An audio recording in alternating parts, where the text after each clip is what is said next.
Boa noite, meus amigos, minhas amigas. Sejam todas muito bem-vindas, todos muito bem-vindos. Estamos aqui reunidos mais uma vez para o nosso terceiro encontro da Semana Santa Orante 23. Mais uma vez, essa semana está sendo organizada pelos Núcleos Inacianos Brasil, né? E a gente agradece novamente a participação e a presença de todos, e principalmente a presença do Padre Adroaldo, a quem eu passo a palavra agora para que ele dê início à sua fala e à sua colocação, nos preparando com os pontos de oração para o dia de amanhã, né? Uma boa noite a todos. Padre, estamos com você. Então, muito boa noite a todos vocês. Vamos, então, apresentar aí os pontos para rezar o Evangelho da terça-feira da Semana Santa. Mas antes, vamos invocar a presença e a força do Espírito. Em nome do Pai, do Filho e do Espírito Santo. Amém. Espírito Santo, como toda a união se faz em ti e por ti, une-me a Cristo sempre mais intimamente. Ensina-me a contemplá-lo no abandono total de meu espírito e de meu coração. Faze-me penetrar cada vez mais profundamente nos pensamentos e sentimentos de Jesus em sua paixão. Concentra nele todas as minhas aspirações, de tal sorte que eu nada faça nem viva senão para ele, com o fim de identificar-me com ele. Incita-me a buscar a sua presença, o estar a sós com ele na oração. Faze-me saborear a amizade que o Mestre quis estabelecer com os seus discípulos e aprofundar-me nela sem cessar. Reconcilia com ele o que em mim dele se afastou e faze-me reparar minhas recusas e reticências com mais amor. Une-me a ele em união definitiva, para que a minha vida seja pura transparência do modo de ser e de viver do Divino Mestre da Galileia. Amém. Glória ao Pai, ao Filho e ao Espírito Santo, como era no princípio, agora e sempre. Amém.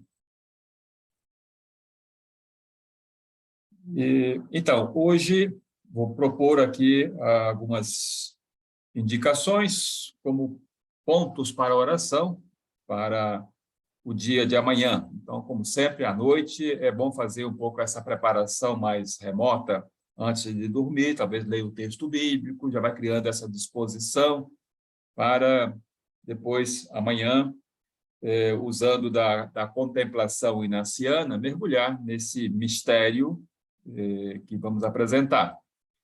Então, no dia de hoje, segunda-feira, a proposta foi fazer-se presente em Betânia, num jantar, na casa dos três irmãos.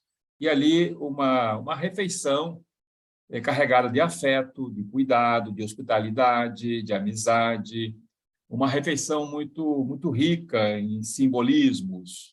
Jesus ali encontra um repouso, encontra um apoio, uma solidariedade junto a esses irmãos.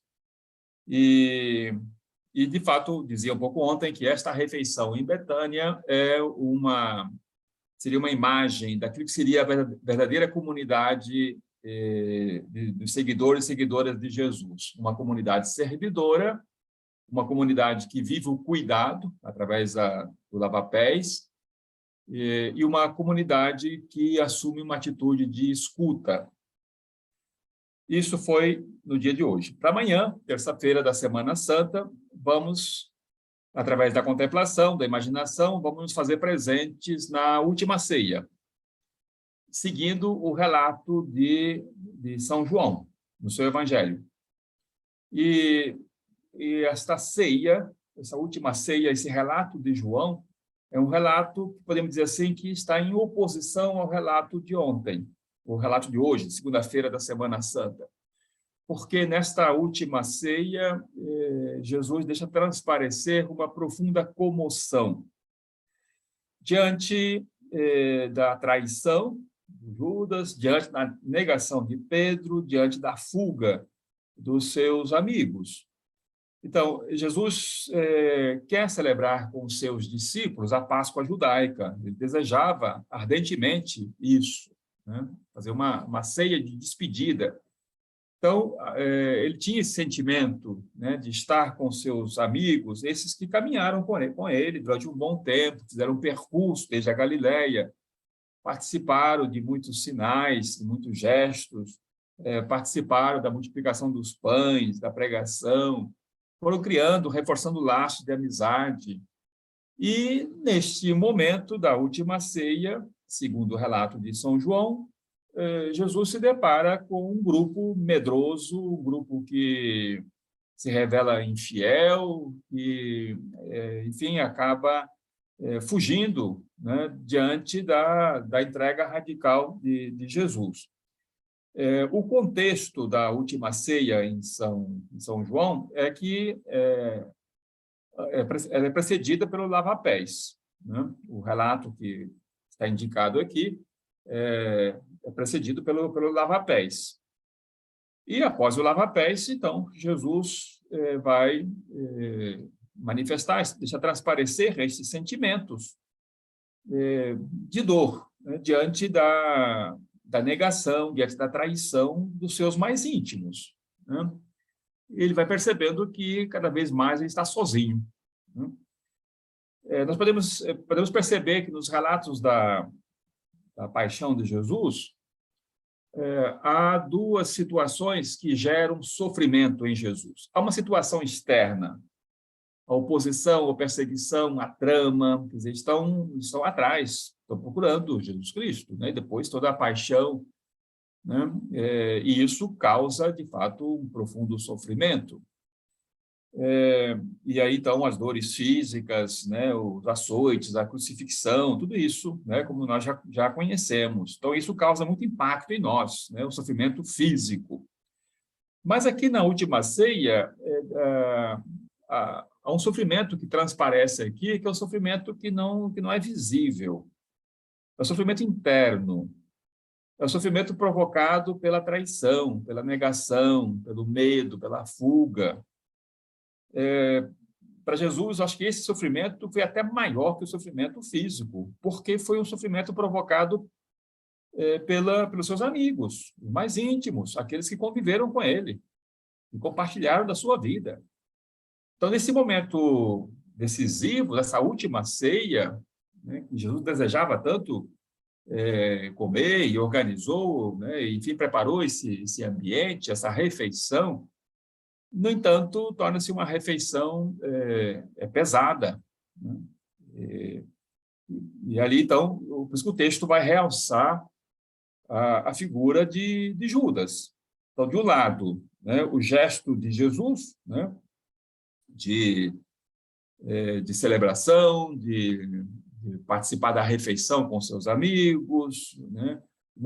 Ele queria esse momento também de partilha, de encontro, de celebração, de memória da Páscoa judaica, e ele vai depois transformar esta refeição, vai de fato instituir aí a Eucaristia e vai deixar como um marco para os seus seguidores, seguidoras, uma mesa.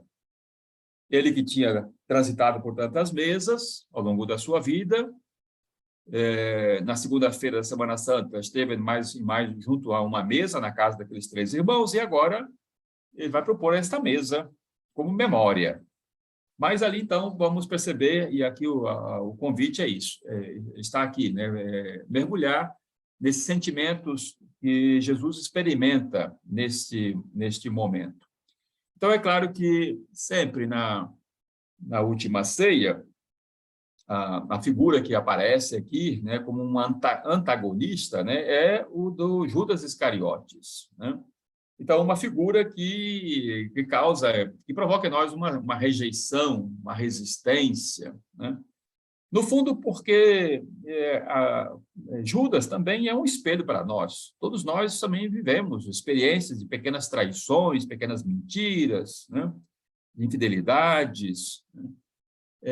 Então, Judas é o bode expiatório, jogamos a culpa nele, né? Mas, no fundo, também ele está desvelando também as nossas infidelidades, nossas resistências, nossas traições.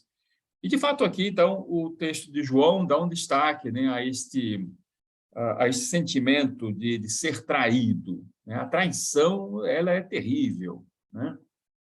ela faz sofrer quem trai e quem é traído, né? Porque rompe a amizade, é ruptura de comunhão, de confiança, né? É uma atitude, um gesto, né? Que, de fato, cria um sentimento negativo de desconfiança no ser humano, né? E isso gera um mal-estar, tanto em quem trai quanto quem é traído, né? Então, de fato, o tema da traição aqui na última ceia, né, segundo o relato de João, de fato, um tema traumático, né? Mesmo Jesus, até o último instante, né, buscando recuperar Judas, integrá-lo na refeição. Judas está ali presente fisicamente, mas está ausente, está tramando, né? E é interessante que o traidor não tem um rosto específico, né? Porque a traição ela é alimentada no coração. Então, o traidor é aquele que come, né, com os outros, faz o que todo mundo faz, né? Mas lá dentro, no seu interior, ele está tramando, né? Está negando, está rompendo uma relação, né? Então, por isso que o traidor não tem assim um rosto específico. Então, quando Jesus vai dizer, um de vós vai me trair, e aí os discípulos, eles olham, né, uns para os outros, né, para ver se descobria algum traço característico do traidor, mas não dava para perceber, né? Externamente não se percebe os traços do traidor, né? Internamente, é no coração, né? Então, de fato, aqui nessa refeição, vamos encontrar a figura do Judas, né, como aquele que não estava sintonizado com a proposta de Jesus. Ele tinha um outro interesse, ele estava seguindo Jesus, mas estava com outra preocupação, ele tinha outros critérios, outros interesses, né? E para Judas, Jesus foi uma frustração, porque ele esperava tirar partido, né, desse grupo, de conquistar o reino, de entrar em Jerusalém, de conquistar o poder.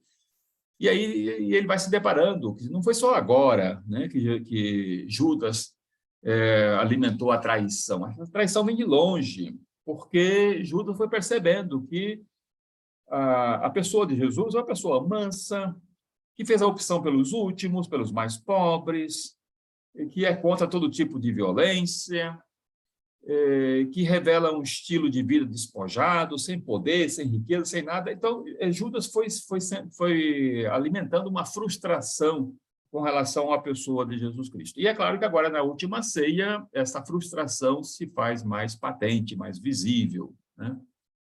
Mas, mesmo assim, quer dizer, Jesus que chamou, né, os seus discípulos, também chamou o Judas. Então, até no último momento, Jesus oferece um gesto, que é um gesto de amizade, um gesto de acolhida, ou seja, molhar no prato, no seu prato, um pedaço de pão e entregar para Judas. Então, quer dizer, isso é sinal de amizade. Jesus não traiu a amizade, mesmo percebendo que o outro carrega uma traição no seu coração, mas Jesus ainda tem esperança, oferece até o último instante, oferece a possibilidade do Judas se integrar no grupo. Então, Judas está ali presente, mas não compartilha da refeição, não vive uma atitude de gratidão diante da preparação dessa refeição. Jesus caprichou no ambiente ali. Então, é alguém que está ausente, né? Tem outros interesses, né? Então, é como essa frustração de Judas vai se acentuando. Também nesta refeição, nessa última ceia, também vai aparecer a figura de Pedro, né? E Jesus vai, né, Pedro, né, com todo o seu voluntarismo, né, vai dizer que vai estar com Jesus, vai entregar a vida por ele, e Jesus vai dizer, olha, não, hoje, antes que o galo cante, você vai me negar 3 vezes, né? Então, são esses 2 personagens, né, que vão estar em evidência nesse momento, e os outros, né, vão fugir, né? Então, se trata de entrar nesta cena, nesta contemplação da última ceia, né? E deixar que também tanto a figura de Judas, né, de Pedro e também dos outros, me desvelem dimensões da nossa própria vida, né? Nossas pequenas traições, nossas negações. Muitas vezes queremos seguir um Jesus Cristo segundo os nossos critérios, né? Isso que eu sempre repito, que grande parte dos cristãos não seguem, não se identificam com Jesus Cristo. Segue alguma coisa, assume alguma coisa, mas, né, não se identificam com o Jesus do Evangelho, né? Então, vão elaborando outra maneira de segui-lo, mas que, de fato, não é um seguimento, né? Então, essa traição, né, geralmente, claro, que se dá na relação entre as pessoas, né, seja amigos, amigas, né, casais, enfim, são tantas situações, né? E quanto mais próxima é a pessoa que trai, maior é o sofrimento, né? Porque maior, de fato, é a frustração, né? Quer dizer, alguém que você não conheça ou conhece assim esporadicamente, que trai, tá bom, né? Quer dizer, mas alguém que conviveu com Jesus muito tempo, né? A traição, de fato, aqui tem um peso maior, né? Mas a traição não acontece só na relação com as pessoas, né? A traição também, ela se dá também na nossa vivência do Evangelho, por exemplo. Nós traímos o Evangelho, né? Queremos seguir o Jesus segundo nossos critérios, traímos nossos valores, traímos nosso compromisso com a vida, traímos nossos sonhos, com nossa vocação, traímos a causa do reino, né? Você vê que a traição tem uma amplitude, não é só nas relações interpessoais, mas também traímos outros aspectos da nossa própria vida, né? Assumimos uma opção, um estilo de vida, valores, uma proposta, um sonho, e, de repente, né, traímos, rompemos com isso. Também podemos pensar, e aqui, talvez na contemplação, ter presente o que a gente chama de Judas institucionalizados, ou seja, Judas nas instituições, na política, na economia, no contexto social. Então, uma política que trai, né? No nosso caso aqui, ligando com o tema da campanha da fraternidade, uma política que mata, que gera fome, gera miséria. Isso é traição, né? Uma economia que concentra riquezas, uma economia que causa divisões, isso é traição. E assim todas as instituições, né? Sejam instituições civis, como também instituições religiosas, né? A própria igreja, enquanto instituição, ela pode estar traindo o evangelho quando ela está conectada ou ligada com o poder, né? com a morte, vive a cultura da morte. É uma igreja que está traindo, né, a proposta do evangelho, uma igreja que se distancia da fidelidade de Jesus aos últimos, aos mais pobres, uma igreja que usa do poder, da riqueza, tudo isso é traição. Então, podemos dizer assim, Judas nas instituições, né? Então, isso, quer dizer, como isso também vai provocando profundas rupturas, né? E alimentando intolerância, ódio entre as pessoas. Também podemos também, na própria contemplação, ter presente as nossos pequenos Judas, todos nós carregamos, né? Nossos pequenos Judas, nossos interesses egóicos, né? Nossa vaidade, essa insensibilidade social, a petrificação do coração, né? A intolerância, o preconceito, são nomes de Judas que nós carregamos, são pequenos Judas, mas que acabam criando sempre um clima de ruptura pesado, um sentimento negativo, amargo, né? Então, também isso, né? Os nossos pequenos Judas. Há um gesto, né? Eu falava antes desse gesto que é central aqui neste relato do dia de amanhã, terça-feira santa, o gesto de Jesus entregar um pão molhado, né, ali no molho do prato de Jesus, né, entregar para Judas, né, é um gesto também muito significativo, né? Quer dizer, eu posso ter isso na própria contemplação, contemplando, vendo esse gesto de Jesus, parece um gesto tão, assim, tão despojado, tão simples, mas ele tem um significado, quer dizer, é um gesto que aproxima, que quer aproximar, né? É um gesto que quer reforçar a aliança, a confiança na outra pessoa. É um gesto que revela uma profunda confiança no outro, apesar do outro ter alimentado uma traição, né? Então, até o último momento. Então, talvez na oração, na contemplação, olhando esse gesto de Jesus, né, no silêncio, também é isso. Primeiro, para quem eu poderia entregar um pedaço do pão molhado no meu prato, né? Quer dizer, o prato, né, aqui do pão ou da refeição, não é só, né, não é só para alimentar, não é só uma mediação autocentrada, né? Mas o prato também pode ser ponto de partida para o outro, né?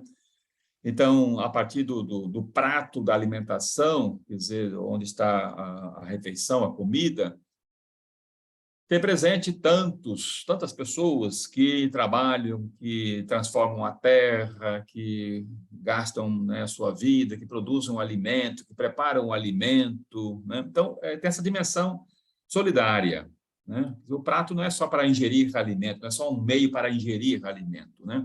Ele também é ponto de partida, quer dizer, eu molhar o pão no prato e entregar para o outro, né? Para quem eu deveria entregar esse pão molhado no prato, né, do meu prato, né? Quer dizer, o prato ele é expansivo, ele me projeta para o outro, né? Para, então, reafirmar a comunhão, reforçar os vínculos, né? Mas também acolher o pão que o outro molha no prato, né, e me dá, né? Judas não quis acolher.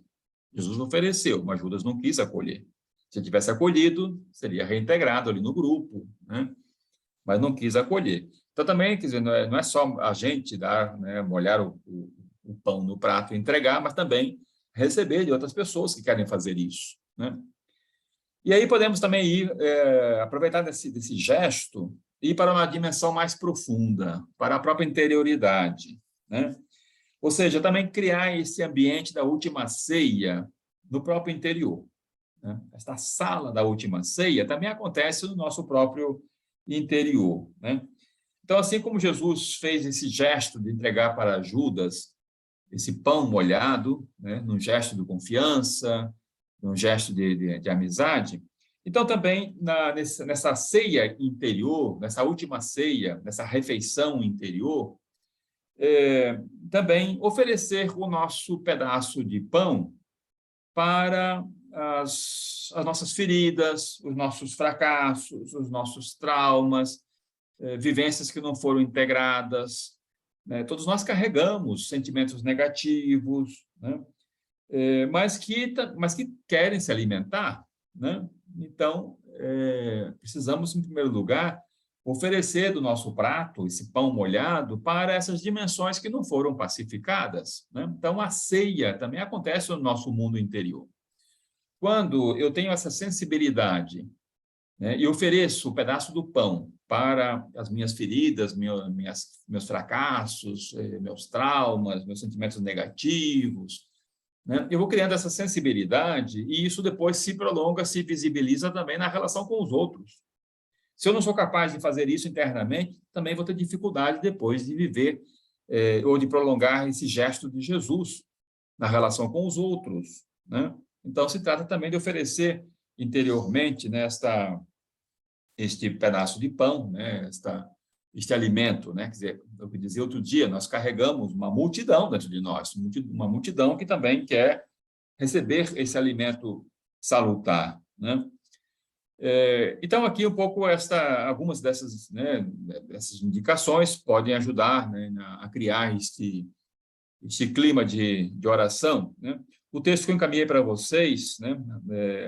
Terça-feira da Semana Santa, refeição com gosto de traição. Ali também destaca um pouco, mais uma vez, o sentido da mesa, né? Ontem falávamos da mesa da hospitalidade, do cuidado, da partilha, do serviço, da festa, da atenção ao outro, né? Então, a mesa é esse móvel que humaniza. No texto de hoje, eu estou realçando o contrário, né? A mesa também pode ser profanada. Claro que não é a mesa que é culpada, né? Mas nós podemos profanar a mesa, né? Então, a mesa da exploração, a mesa da traição, a mesa que envolve interesses, vaidades, né? A mesa dos conchavos, das negociatas, das tramas maldosas, né? E é isso que aconteceu com Judas, né? E o próprio Pedro e os discípulos, todos estão ali junto da mesa com Jesus, mas esta mesa, ao invés de humanizá-los, né? Essa mesa está rompendo, porque dentro deles, dentro do coração deles, não há uma mesa aberta, solidária. Então, eles estão ali fisicamente, né? Mas não há uma sintonia com o coração do próprio Jesus, né? Então, existem também muitas mesas, há mesas para tudo, né? Mesas solitárias, mesas de poder, mesas da hierarquia, né? São mesas que desumanizam, né? Na segunda-feira da Semana Santa, aprofundamos a mesa da humanização, né? Onde a vida se manifesta, se revela. Aqui, na terça-feira da Semana Santa, então, aqui esta mesa que é profanada, né? E aí, então, junto a esta mesa profanada, os nossos corpos, os corpos que estão junto a esta mesa, também deixam transparecer talvez essa rigidez, né?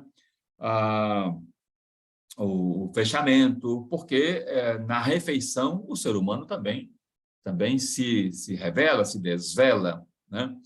Um coração compassivo, aberto, se a pessoa cria essa mesa interior, depois na mesa ela deixa transparecer isso. Então, a acolhida do outro, o respeito, a valorização do diferente, né? E como essa mesa ela é expansiva, ela traz, né, todas aquelas pessoas que contribuíram para que o alimento chegasse até essa mesa. Então, ela desperta a gratidão, né, o reconhecimento de que todas as expressões de vida estão interconectadas, né? Mas o texto vai, então, realçar o lado contrário, né? Como também esta mesa profanada, então, deixa também transparecer corpos fechados, cada um no seu prato, né, envolvido, simplesmente ingerindo o alimento, sem estar atento a quem está do lado, sem estar preocupado com quem está à frente, muito menos com quem preparou, com quem trouxe, né, esta refeição, né? Então, aqui, talvez esses elementos podem ajudar, né, a mergulhar nesse mistério dessa Terça-feira Santa, nesta última ceia, seguindo, então, o relato de São João.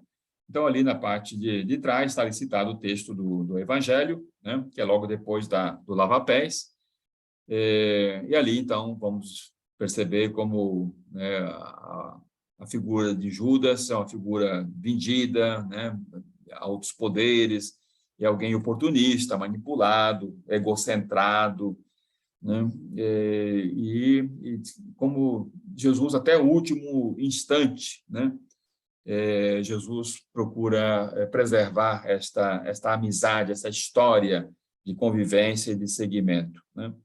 Então, também nessa contemplação, fazer-se presente, né? Eu sempre digo que a contemplação tem dois movimentos. Primeiro, através dos nossos sentidos, olhar as pessoas, escutá-las, observar o que elas, né, o que estão fazendo, os gestos, deixar-se impactar por esse momento, mas, sobretudo, entrar no mundo dos sentimentos de Jesus, né? São Paulo vai dizer, né, tende em vós os mesmos sentimentos de Jesus. Jesus está sofrendo interiormente, porque também está percebendo que externamente estão atrás dele, mas está sofrendo ali também diante da situação dos seus amigos mais íntimos. Então, mergulhar nesses sentimentos, né? Ele que gostaria de ter uma refeição festiva, alegre, ele encontra esse ambiente pesado, carregado, né? Mas ele é fiel até o fim, né? Não acusa, não julga, mas ele oferece sempre, né, através desse último gesto, né, o desejo de querer sempre criar proximidade, criar comunhão com todas as pessoas, né? Então, a partir do estar presente nessa ceia, olhando, escutando, observando, mas também a partir desses personagens, né? Sentir-se olhado por eles, sentir-se escutado por eles, sentir-se observado por eles. Então, um movimento de retorno, né? Olhar-se a si mesmo com o olhar de Jesus, olhar a si mesmo com o olhar de Judas, olhar a si mesmo com o olhar de Pedro, né? São olhares que desvelam a nossa própria identidade. Escutar o que Jesus diz a meu respeito, escutar o que Judas diz, escutar o que Pedro diz, né? Então, a contemplação tem esses dois movimentos. Os sentidos são portas e janelas abertos, né? Saída e depois retorno, né? Para que, então, a partir dessa cena da última ceia, a própria interioridade vai sendo iluminada, vai sendo evangelizada, né? E aí, então, se trata de prolongar, primeiro, criar interiormente essa sala da última ceia, para depois, então, prolongar esta ceia no cotidiano, no espaço familiar, na comunidade, nas relações com as pessoas, né? Então, fazer-se presente nessa última ceia, sentir esse clima, assim, tenso, pesado, mergulhar nessa comoção de Jesus, né? Mas também escutar aí, né, deixar ressoar, né, essa expressão, filhinhos, por pouco de tempo ainda estou convosco. Então, ainda, quer dizer, nesse último momento tenso, Jesus revela uma profunda ternura, né? E, com isso, busca despertar e alimentar nos seus mais íntimos também esse sentimento, embora, né, como sabemos, nem todos foram capazes de compartilhar desses mesmos sentimentos de Jesus.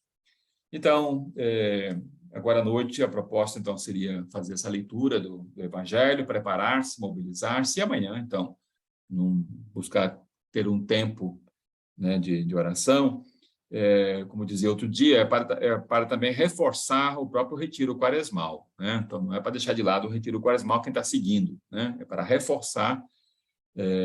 Então, é o último momento, é a Semana Santa, né? Vamos depois vivenciar o Tríduo Pascal, né? O mistério da Páscoa. Então, se trata de criar todo um ambiente interior, um ambiente também externo, familiar, comunitário, para que esse mistério pascal, de fato, possa se fazer presente, né, depois no cotidiano, né? Então, também vivenciar esse momento, porque a vida também é assim, ela é constituída de momentos de plenitude, de alegria, mas também tem momentos de dor, momentos de traição, momentos de fracasso, né? Mas o centro sempre é a pessoa de Jesus Cristo. Então, ter sempre Jesus diante, né? Caminhar com ele, né? Sendo fiel com ele é fiel até o fim. Então, também, diante das circunstâncias da vida, diante dos fracassos, das crises pelas quais passamos, né? O importante é esta fidelidade no seguimento de Jesus. Então, uma boa noite para vocês, né? Desejo que façam amanhã, então, uma boa oração, e amanhã, então, nós nos encontraremos novamente aqui nesta sala virtual. O Senhor esteja convosco, Ele está no meio de nós. Abençoe-nos o Deus todo misericordioso, que é Pai, Filho e Espírito Santo. Amém. Uma boa noite e até amanhã, se Deus quiser.